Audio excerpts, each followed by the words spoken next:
দেশে হিন্দু ধর্মাবলম্বীদের কাছে অত্যন্ত জনপ্রিয় ধর্মস্থান পুরী জগন্নাথ মন্দির।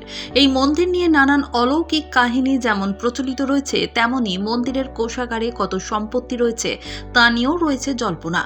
পুরীর মন্দিরে কত টাকা রয়েছে তা নিয়ে সম্প্রতি ফের আরও একবার প্রশ্ন উঠেছে ওড়িশা হাইকোর্টে। বিশেষ বিষয় হলো 1978 সাল থেকে মন্দিরে থাকা অলংকারের কোনো তালিকা তৈরি করা হয়নি। তাই দেবতার সম্পত্তি হিসেবে থাকা হিরে, সোনা ও রূপোর অলংকারের মূল্য কি হবে তা ৪৫ বছর ধরেই রহস্য হিসেবে রয়ে গিয়েছে।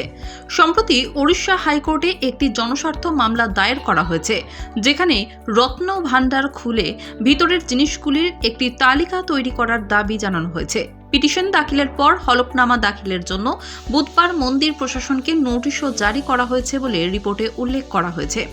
শ্রী জগন্নাথ মন্দির প্রশাসনের প্রধান প্রশাসক রঞ্জন কুমার দাস এ প্রসঙ্গে জানিয়েছেন, তারা এই নোটিশ দেখবে, তা দেখে প্রতিক্রিয়া জানাবে। বিশেষ বিষয় হল, জগন্নাথ মন্দির আইন 1995 বলা হয়েছে যে প্রতি 3 বছরে একবার রত্ন ভাণ্ডারের তালিকা তৈরি করতে হবে।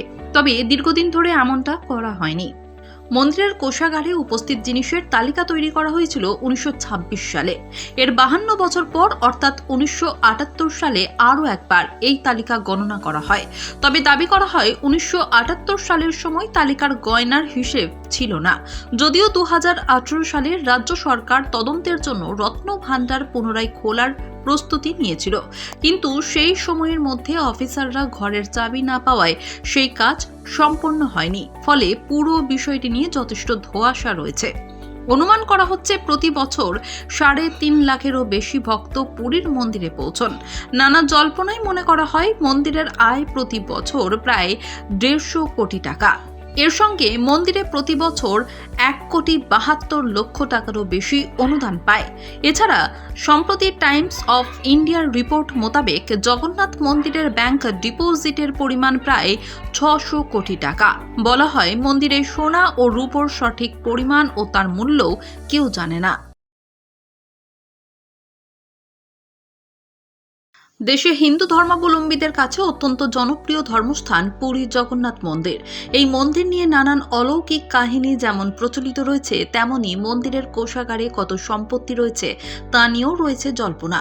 পুরীর মন্দিরে কত টাকা রয়েছে তা নিয়ে সম্প্রতি ফের আরও একবার প্রশ্ন উঠেছে ওড়িশা হাইকোর্টে। বিশেষ বিষয় হলো, 1978 সাল থেকে মন্দিরে থাকা অলংকারের কোনো তালিকা তৈরি করা হয়নি।